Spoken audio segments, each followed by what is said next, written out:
Hello everyone, আসসালামু আলাইকুম। সবাইকে ওয়েলকাম জানাচ্ছি নতুন ভিডিও দেখার জন্য।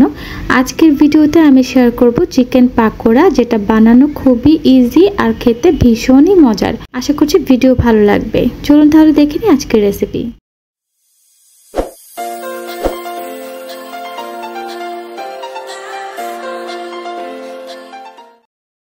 আজকের চিকেন পাকোড়া তৈরি করার জন্য এখানে আমি চিকেন নিয়েছি 275 গ্রাম পরিমাণ, আর আমি চিকেনের ব্রেস্ট পিসটা নিয়েছি।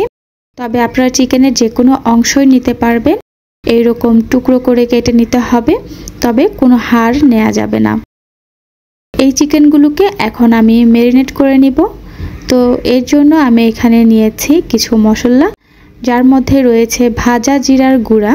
ভাজা জিরার গুঁড়া এখানে নিয়েছি 1 চা চামচ পরিমাণ। সাথে লাগবে আমাদের ধনিয়ার গুঁড়া। ধনিয়ার গুঁড়া নিয়েছি 1 চা চামচ পরিমাণ।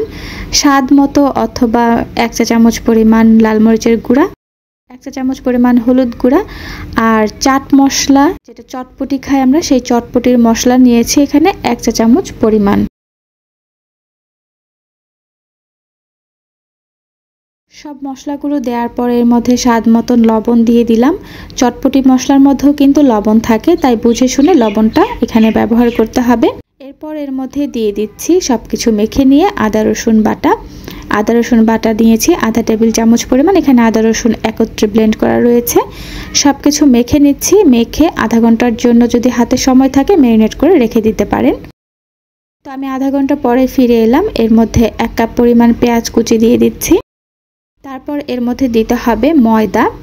আমি এখানে ময়দা ব্যবহার করছি আধা কাপ পরিমাণ। তবে আপনাদের কাছে যদি ময়দা না থাকে সেই ক্ষেত্রে কিন্তু এখানে বেসনও ব্যবহার করা যাবে। ময়দা বা বেসন যেটা দেন, এটা কিন্তু বাইন্ডিং এর কাজ করবে।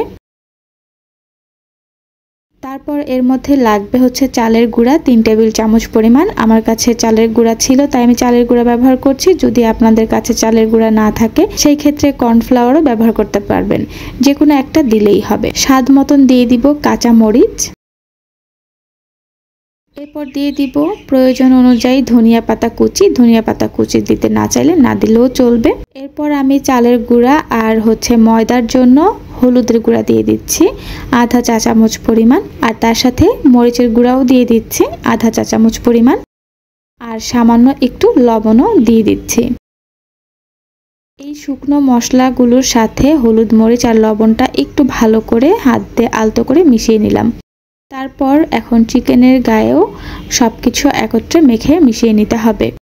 প্রথমে খুব ভালোভাবে মেখে নিতে হবে। যখন দেখব অনেকটাই ড্রাই মনে হচ্ছে, সেই সময় অল্প অল্প করে পানি দিয়ে মিশ্রণটা পারফেক্টভাবে তৈরি করে নিতে হবে।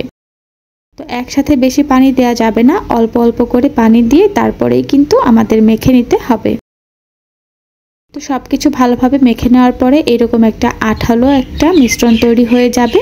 এই আঠালো মিশ্রণটাই কিন্তু আমাদের পারফেক্ট পাকোড়া তৈরি করার জন্য।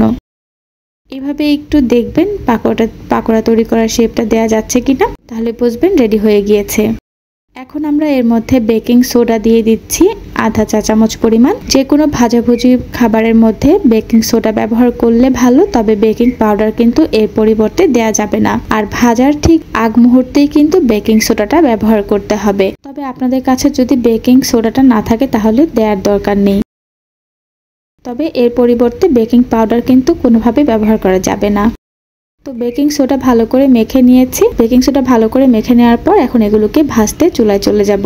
আগে থেকে চুলায় আমি একটা ফ্রাই প্যানের মধ্যে তেল গরম করে নিয়েছি। তেলটা খুব বেশি গরম করে তারপরে ছাড়া যাবে না। অল্প পরিমাণ গরম হওয়ার পরে পাকোড়াগুলো ছেড়ে দিচ্ছি, কারণ চিকেনটা কিন্তু কাঁচা রয়েছে। আমরা কাঁচা চিকেন যেহেতু ব্যবহার করেছি, এর জন্য আমাদের তেলটা অতিরিক্ত গরম করে ছাড়লে উপরে পুড়ে যাবে আর ভিতরে কিন্তু কাঁচাই থেকে যাবে। এর জন্য মিডিয়াম গরম তেলের মধ্যে আমরা পাকোড়াগুলো ছেড়ে দিব। তারপর যখন একটা পাশ হয়ে আসবে তখন আস্তে আস্তে উল্টিয়ে দিতে থাকবো। এভাবে উল্টে পাল্টে তারপর আমরা মনের মতো একটা সুন্দর কালার চলে আসলে পাকোড়াগুলো তুলে নিব।